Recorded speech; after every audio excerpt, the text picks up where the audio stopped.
Alicia Duhovne Ortiz es escritora, periodista, fue asesora de la prestigiosa editorial Gallimard. Su producción literaria es muy extensa, por eso en esta entrevista decidí centrarme en dos ejes, el biográfico por una parte y las novelas con base histórica por otra, porque son características de sus últimas publicaciones. Muchas gracias, Alicia, por estar acá. Muchas gracias a vos. Empecemos entonces por el eje biográfico. En 1979 publicás la biografía de María Elena Walsh, después en el 94 Maradona soy yo, y Eva Perón, una biografía con mucho éxito que se ha llamado La Biografía, en 1996. Hasta entonces vos eras conocida por tus novelas, habías publicado poemas. ¿Qué te llevó a la biografía? Me llevó Héctor Bianchotti, que acaba de morir, que fue el único argentino que yo sepa, miembro de la Académie Française, que un día éramos muy amigos en París, yo vivo en París desde el 78, y me llamaba todos los días a hablarme de Eva Perón. Yo me preguntaba si no se había vuelto loco, porque ni él ni yo éramos peronistas, hasta que un día me preguntó si yo me animaba a escribir una biografía de Eva Perón. Tragué saliva durante varios días, porque tampoco soy historiadora, hasta que me di cuenta de que me estaba ofreciendo un regalo para una mujer escritora argentina, darme el tema mayor de la historia argentina en relación con una mujer. Así que le dije que sí, trabajé durante varios años. Héctor me llevó a publicar ese libro. Y fue la biografía, ¿no? Tuvo muchísima repercusión. Se tradujo en 22 idiomas, hasta en japonés, se publica todo el tiempo. Sí, efectivamente es el libro de todos los libros que he escrito, es el libro que ha tenido más repercusión. Y generó polémica también, porque hay unos personajes así tan fuertes y tan cercanos, ¿no? Inevitablemente generó polémica, menos mal, si no hubiera generado nada. Yo no vine en aquel momento a presentarlo en Argentina porque justamente temía un poco un exceso de polémica. Pero bueno, digamos que los ultra, para un lado y para otro, los ultraevitistas y los ultragorilas me detestaron con ese libro, pero hay todo un enorme margen de lectores que están en el medio y que aprecian una actitud neutral como es la mía, no neutral fría, neutral apasionada, neutral implicada sentimentalmente en el tema, porque lo tengo acá, nací durante el peronismo, pero neutral y equilibrada en el sentido de, bueno, de entender lo que me parece bien y lo que me parece mal. De todas maneras comencé ese libro con un airecito un poco sobrador, típico de lo que yo había conocido en mi casa de chica, y a medida que escribía fui teniéndole un respeto, y todavía hoy cuando pienso en el momento en el que empecé a ver a Evita, a verla, porque uno convive con un personaje así, con cualquier otro convive, en la Secretaría de Trabajo ofreciendo realmente su cuerpo para los pobres, empecé a sentir piel de gallina, hasta tal punto me despertó más que respeto, admiración.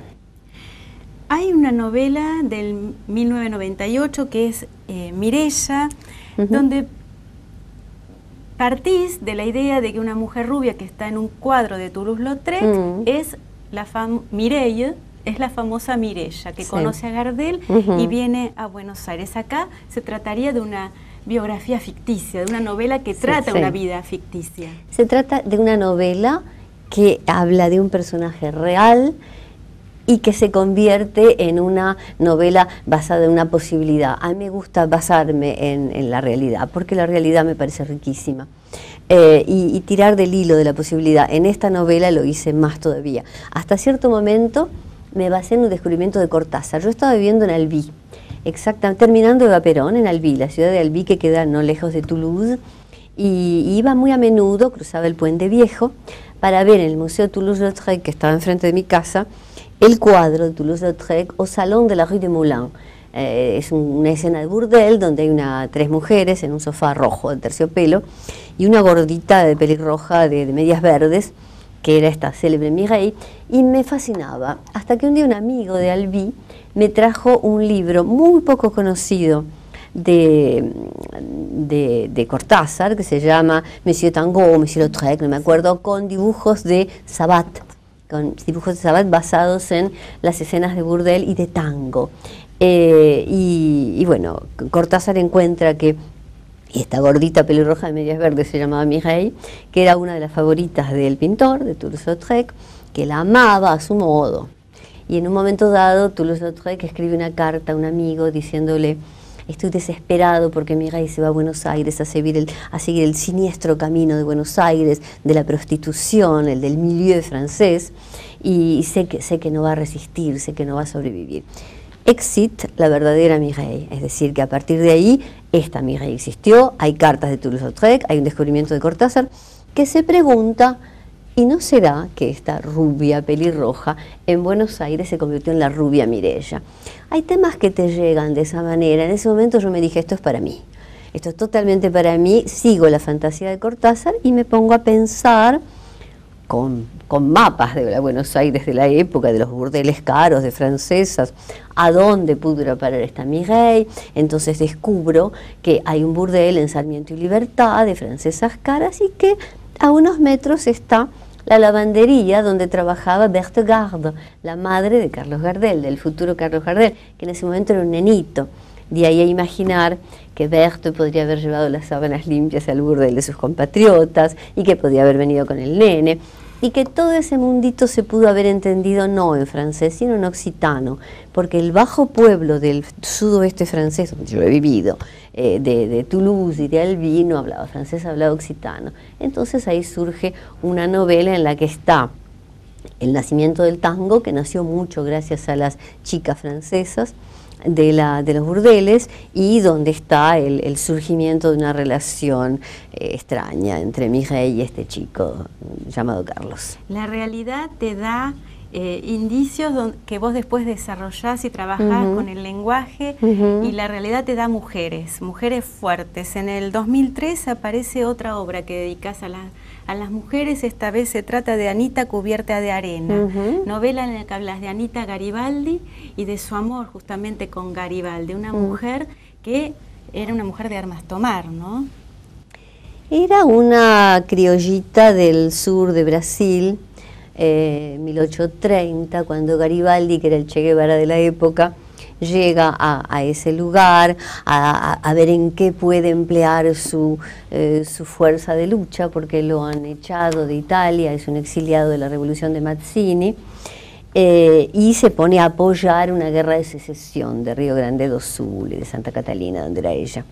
Y bueno, tienen un amor y ella se le planta delante cuando él se está por ir y le dice: no, me vas a abandonar, yo voy a pelear con vos a tu lado. Y se convierte, era una gran jineta, cosa que Garibaldi no era, porque era un tano que apenas montaba a caballo, era un marino. Ella le enseña a montar a caballo a la criolla, cosa que él hará hasta el fin de sus días.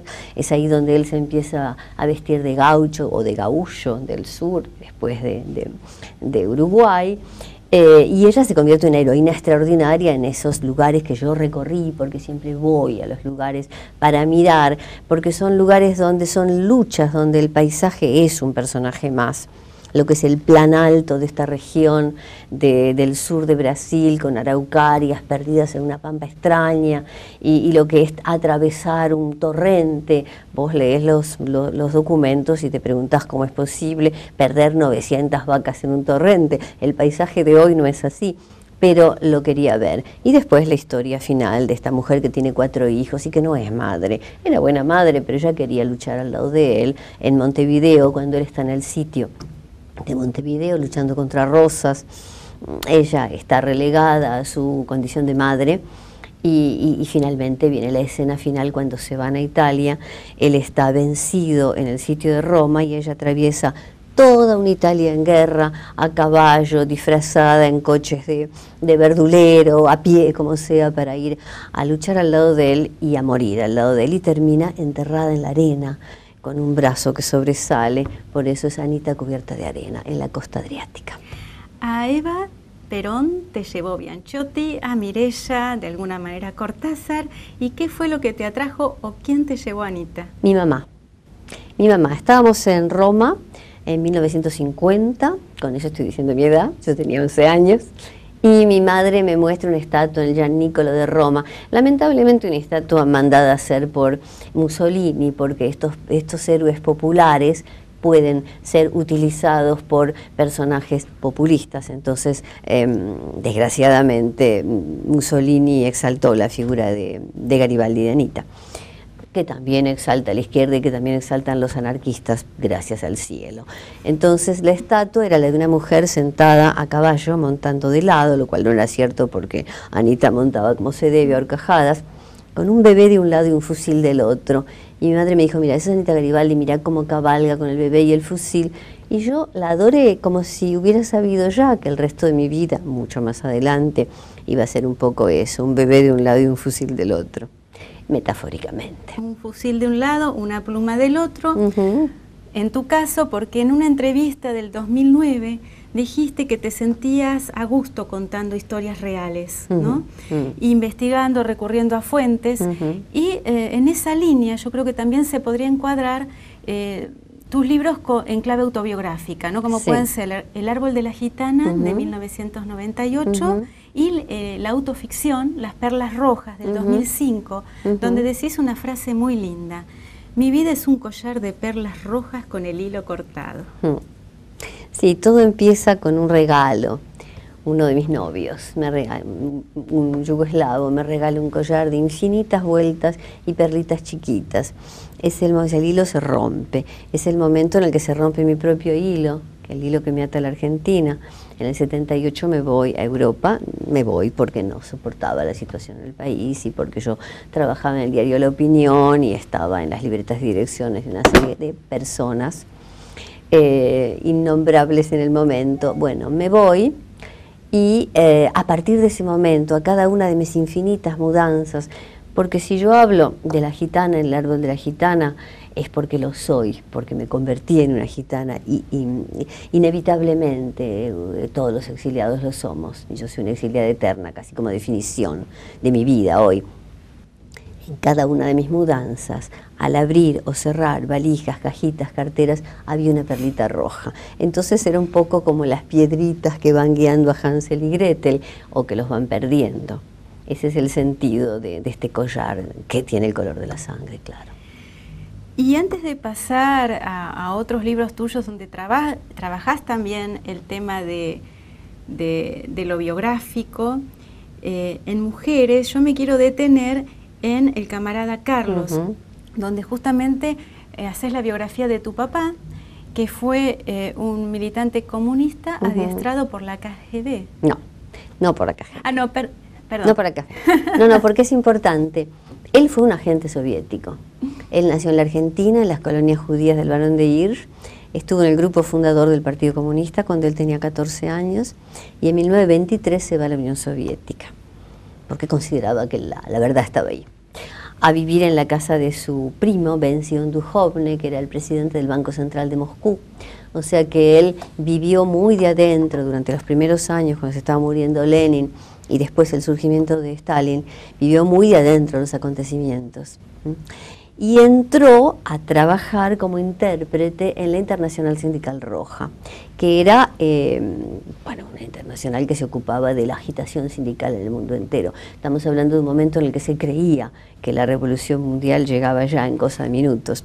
En el 28 lo mandan a Montevideo a fundar el Buró Sudamericano de la Internacional Sindical Roja, todo eso, que era un organismo de agitación sindical. Cuando yo empecé la investigación, me fui a Ucrania, de donde eran mis abuelos paternos, y después a Moscú, a investigar en los archivos de la Internacional Comunista, cosa que pude hacer porque probé que era hija de mi padre. Son archivos secretos, pero me dieron la carpeta con documentos secretos. Me di cuenta, y después hablando con historiadores exsoviéticos, de que había toda un ala, una parte de la historia de mi padre que yo sabía en rasgos generales, conocía bien, que no conocía y que yo creo que mi madre tampoco conoció. Él había jurado guardar secretas sus actividades clandestinas. Era un agente secreto. Claro. Era un agente clandestino, pero no del KGB, que era un agente de espionaje terrible y manejado por Stalin, sino antes, un agente de agitación sindical. Claro. Mi confusión fue porque este libro está conectado con otro libro Sí, tuyo, donde sí. sí se trata de Ajá. una espía que está entrenada por la KGB, Ajá. y es un libro que escribiste en la misma época, creo que es Después, anterior. justo después. El camarada Carlos. Justo sí. después. Terminé con el camarada y empecé con este. Sí, y en ese libro el personaje es una espía del KGB. Casada con Feliberto Hernández. Claro. Yo estaba en Montevideo estudiando la historia de mi padre en Montevideo cuando me cuentan esta historia y pensé de nuevo, esta es para mí, porque Claro. hay momentos en los que el tema te salta encima y te elige. Perdona, esa historia te llevó tu papá entonces. A esa historia me llevó mi papá. Siempre hay puentes, sí. Entonces, una mujer a la que española, de Ceuta, andaluza, heroína de la Guerra Civil Española, captada por los soviéticos para entrenarla en Moscú. Entrenarla en cosas como preparar el asesinato de Trotsky en México, pavada de nena, África de las Heras. Y finalmente la mandan a París a seducir a Feliberto Hernández, esto fue en el 49, poeta maravilloso, uruguayo, muy anticomunista y muy en la luna, y que se casa con ella sin saber que ha servido de pavo de la boda para la creación de una red de espionaje que iba a englobar toda América desde el norte hasta el sur. 2 años después se separan y Feliberto muere sin saber que ha servido para los fines del espionaje. Efectivamente, es un tema afín porque ella está en la misma ciudad en la que mi padre trabajó como agitador sindical, ella trabaja como espía del KGB, pero hay una relación evidente y Montevideo durante muchos años, cosa que el propio Partido Comunista Uruguayo oculta, fue una capital soviética. Muy interesante cómo vas tratando la cuestión política. Yo creo que pasa mucho, ¿no?, en hijos de estos comunistas tan idealistas que hubo, claro.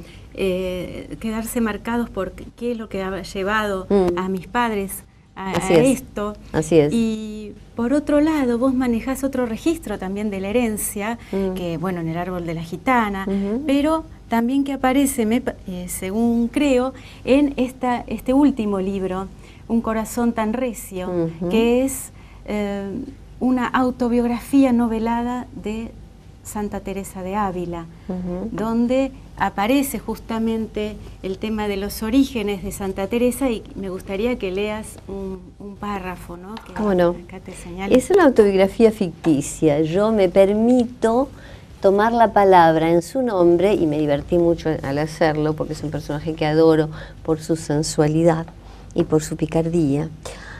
Tomar la palabra para decir lo que ella en vida no pudo decir, que era la nieta de un judío condenado por la Inquisición.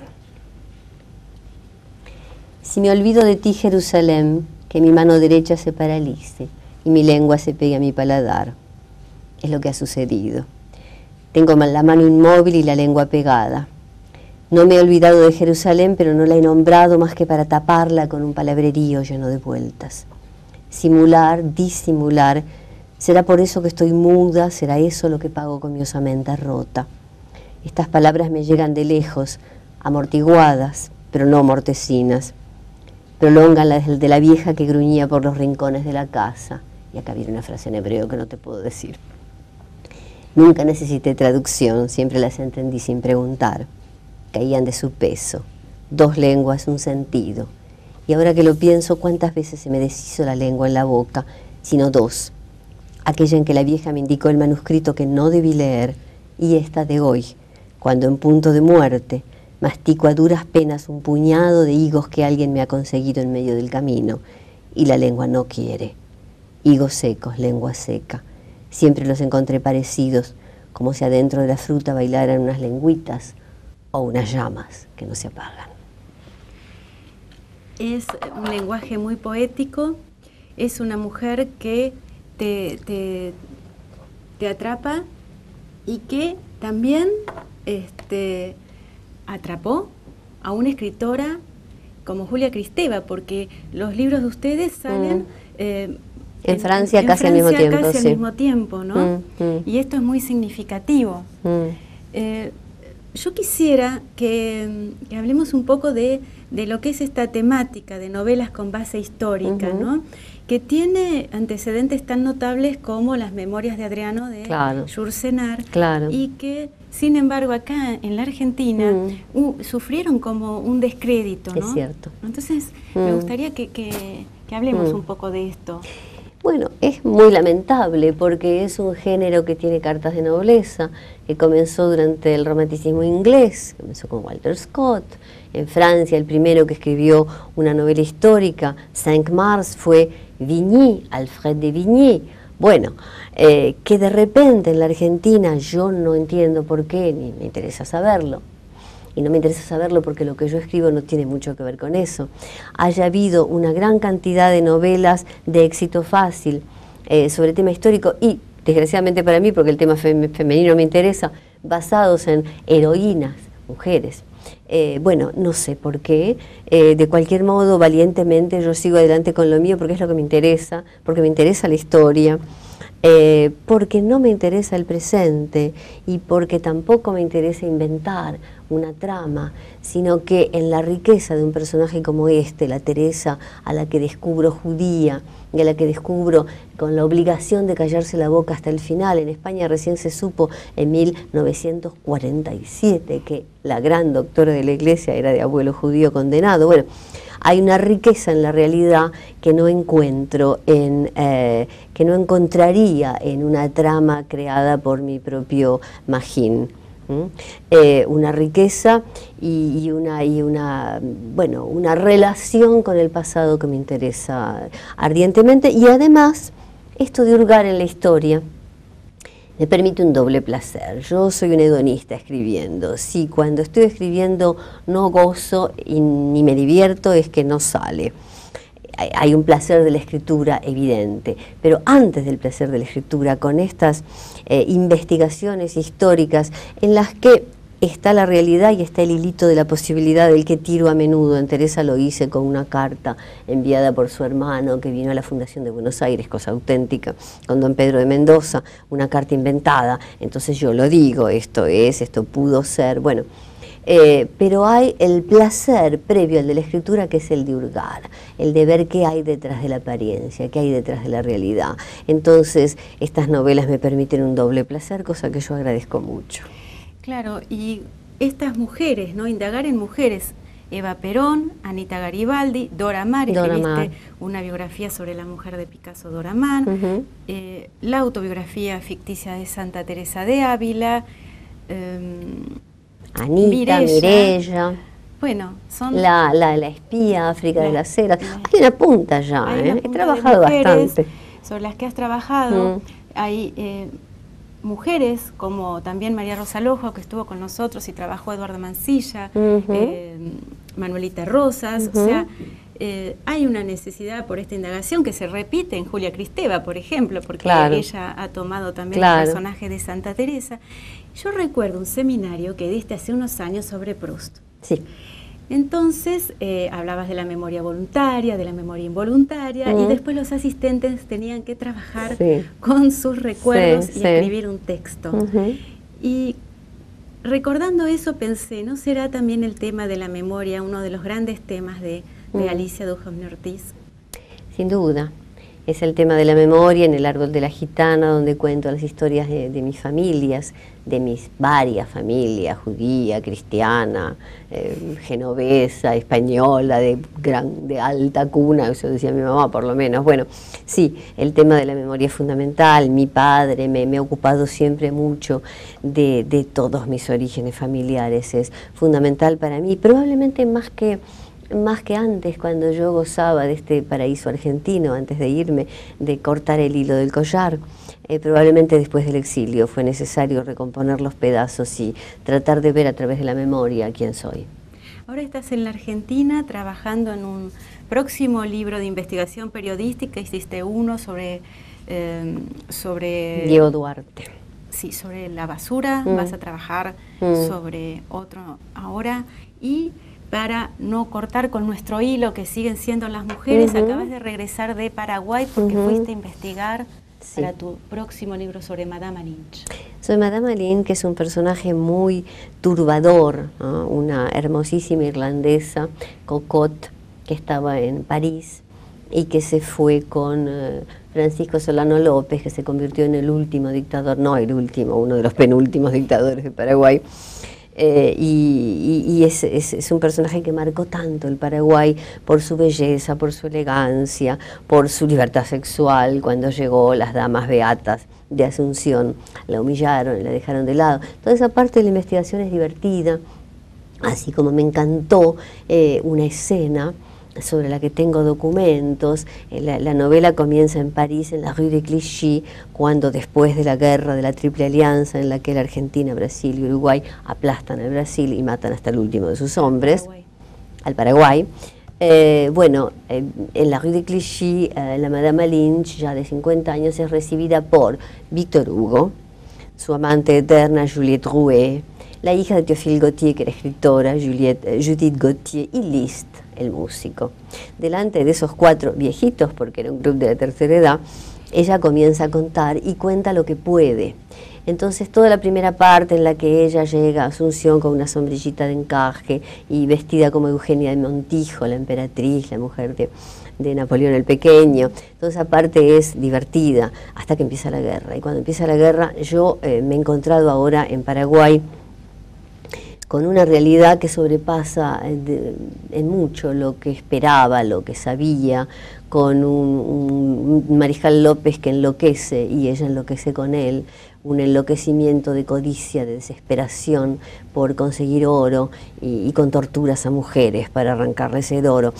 Es decir, que yo me he encontrado frente a un personaje, tuve una noche de desconsuelo en Cerro Corá, que es donde murió el Mariscal y donde ella enterró al Mariscal y a su hijo con las manos en una tierra arenosa, roja, al lado de unos cerros extrañísimos. Bueno, esa noche en una pizzería de ese lugar de frontera donde vuelan las balas, yo me pregunté si iba a poder, si mi capacidad de entender podía llegar a esto y de qué manera iba a poder encontrar, por lo menos en los minutos finales de la Madama Lynch, algo que la rescate. La solución en el próximo número.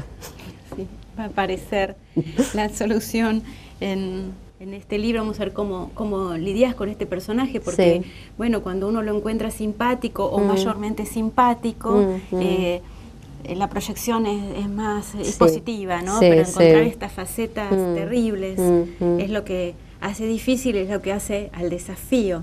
Es un gran desafío poder ver si en mí, no es que yo necesite identificarme con mis personajes, con la Santa sí, te digo con toda franqueza, con la Santa me identifiqué completamente hasta el punto de que la tomé en primera persona. Con los otros personajes no necesito, pero necesito un eco, necesito algo que por lo menos como mujer me resuene adentro en relación con el personaje femenino.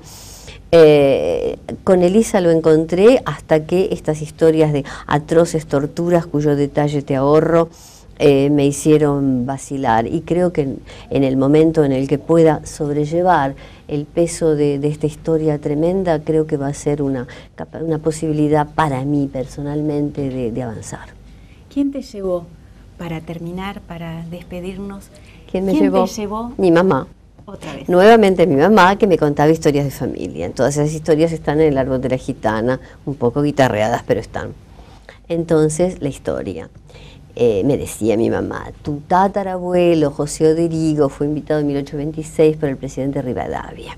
Era marino, genovés, invitado a crear una flotilla fluvial que uniera Buenos Aires con el puerto de Asunción. Conoció al tirano Francia, conoció a la Madama Lynch, y perdió todos sus barcos durante la Guerra del Paraguay y terminó en la Boca, cosa que para un genovés distinguido parecía haber sido terrible. Yo escuchaba hablar del tirano Francia y de la Madama Lynch cuando yo tenía 7, 8, 10 años, evidentemente me importaba muy poco. Años después, antes de escribir Eva Perón, un poeta paraguayo en París, que después fue embajador de Paraguay, Rubén Barreiro Saguier, me empezó a hablar mucho de la Madama Lynch, me contó esta historia con Víctor Hugo, y en ese momento yo había pensado, bueno, de nuevo este personaje me eligió a mí. Estos personajes que te eligen una herencia que se convierte en literatura. Muchas gracias, Alicia, por esta entrevista. Muchas gracias a vos.